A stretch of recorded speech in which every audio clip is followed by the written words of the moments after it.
नमस्कार।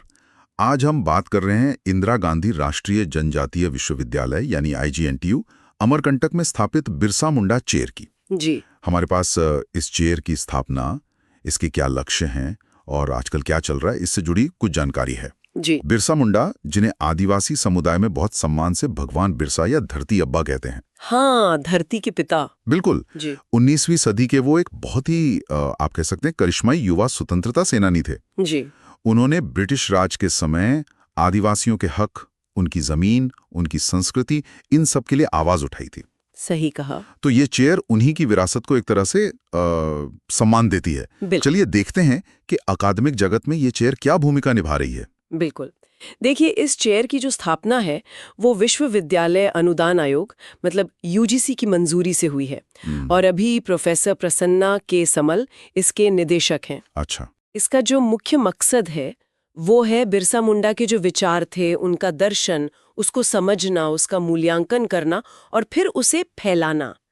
इसके लिए एक इंटरडिसिप्लिनरी मतलब अंतः विषय अध्ययन और शोध केंद्र बनाया गया है। अंतः विषय मतलब कई सारे विषय एक साथ? हाँ, बिल्कुल। जैसे समाजशास्त्र, मानव विज्ञान, आदिवासी अध्ययन, इतिहास, ये सब मिलकर काम करते हैं। और ये बात कि आईजीएनटीयू देश का पहला राष्ट्रीय जनजातीय विश्वविद्यालय है, इससे इस चेयर का महत्व और बढ़ जाता होगा। निश्चित रूप से जाहिर है। इसी वजह से इस चेयर का एक बहुत अहम लक्ष्य है कि भारत के जो वंचित वर्ग हैं, हाशिए पर जो समुदाय हैं, खासकर आदिवासी समाज, उनके अध्ययन पर फोकस किया जाए। और ये सिर्फ मतलब मध्य प्रदेश तक ही सीमित नहीं है। अच्छा। ये देश भर के आदिवासी समुदायों के सामाजिक, आर्थिक और सांस्कृतिक जीवन पर शोध करती है, उनके मुद्दों को सामने लाती है। तो इसका मतलब ये हुआ कि सिर्फ इतिहास को याद करना नहीं है? नहीं, बिल्कुल नहीं। ऐसा लग रहा है कि कोशिश ये भी है कि बिरसा मुंडा के विचारों से सीखकर आज के समय में आदिवासी समुदायों के विकास के लिए कुछ ठोस नीतियां बने या कुछ सुझाव तैयार हों। हाँ, आपने बिल्कुल सही समझा। ये चेयर सिर्फ अकादमिक शोध पत्रों तक ही सीमित नहीं रहना चाहती। कोशिश यही है कि यहाँ जो ज्ञान जमा हो रहा है वो जमीनी स्तर पर कुछ बदलाव लाने में मददगार हो। इसीलिए ये कई तरह की गतिविधियां भी करती है। अच्छा, तो ये गतिविधियां किस तरह की हैं? और क्या ये सब सिर्फ बिरसा मुंडा पर ही फोकस करती हैं? नहीं, इसका दायरा असल में काफी बड़ा है। हाँ, बिरसा मुंडा केंद्र में है, वो तो है ही, लेकिन ये चेयर देश के जो दूसरे आदिवासी नायक हैं, उनके योगदान को भी उतना ही सम्मान देती है। ये तो अच्छी बात है। जी। तो मुख्य गतिविधियों में आप कह सकते हैं, एक तो आदिवासी जीवन, उनकी संस्कृति, उनकी परंपराएं, इस पर गहराई से शोध करना और वो बातें सामने लाना जो शायद अब तक ज्यादा कहीं सुनी नहीं गई हैं। दूसरा, आदिवासी समाज के सामने जो आज भी चुनौतियां हैं, उन पर सम्मेलन, सेमिनार, वर्कशॉप वगैरह आयोजित करना, ताकि उन पर ठीक से चर्चा हो सके और फिर नीति निर्माताओं तक कुछ ठोस सुझाव पहुंचे। राइट। तीसरा, आदिवासी छात्रों को उच्च शिक्षा और जो प्रतियोगी परीक्षाएं होती हैं, उनके लिए तैयार करना, मतलब उनको कोचिंग और मार्गदर्शन देना। अच्छा, ये भी है? जी।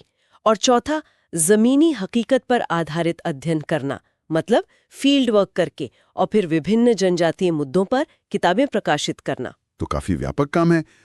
हाल फिलहाल की कुछ खास पहलों के बारे में कुछ बता सकती हैं? मैंने सुना बिरसा मुंडा की 150वीं जयंती पर काफी कुछ हुआ था। हाँ, बिल्कुल।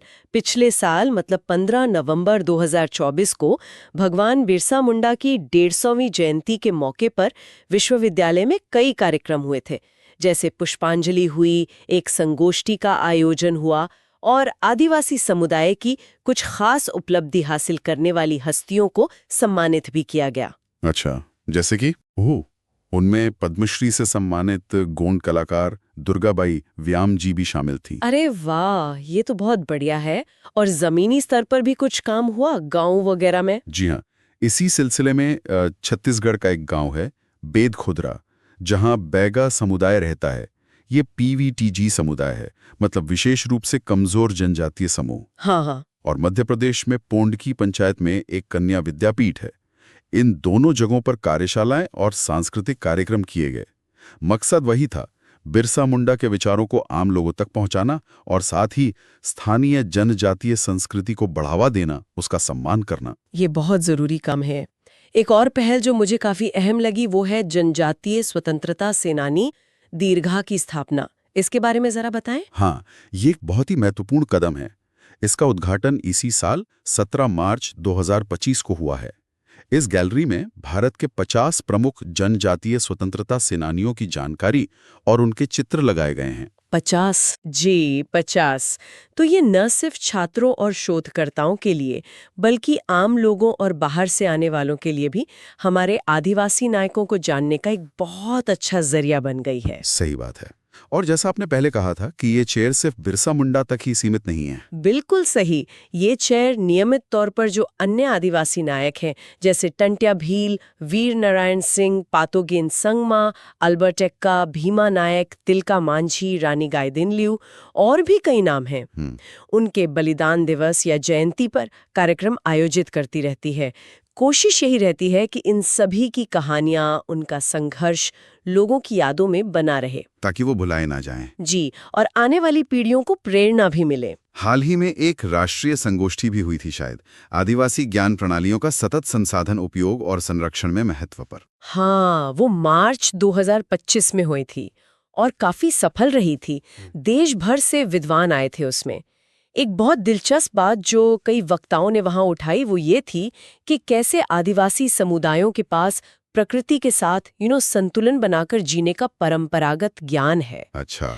जैसे जल, जंगल, जमीन का टिकाऊ इस्तेमाल कैसे करना है। ये ज्ञान आज जब हम पर्यावरण संकट की बात कर रहे हैं तो पूरी दुनिया के लिए प्रासंगिक हो सकता है। ये तो सोचने वाली बात है। तो कुल मिलाकर देखें तो ये चेयर सिर्फ एक अकादमिक संस्था नहीं है। नहीं, बिल्कुल नहीं। बल्कि आदिवासी विरासत, उनके संघर्षों और उनके ज्ञान को सहेजने और उसे समाज की मुख्य धारा से जोड़ने का एक सक्रिय प्रयास है। एकदम सही कहा आपने।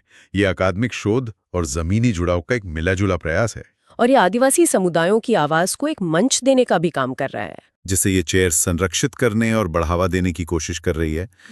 ये आज की जो हमारी बड़ी चुनौतियां हैं, जैसे क्लाइमेट चेंज है, सस्टेनेबल डेवलपमेंट यानी टिकाऊ विकास है, इनका हल ढूंढने में हमारी किस तरह मदद कर सकता है, इस पर शायद हम सबको और गहराई से सोचना चाहिए।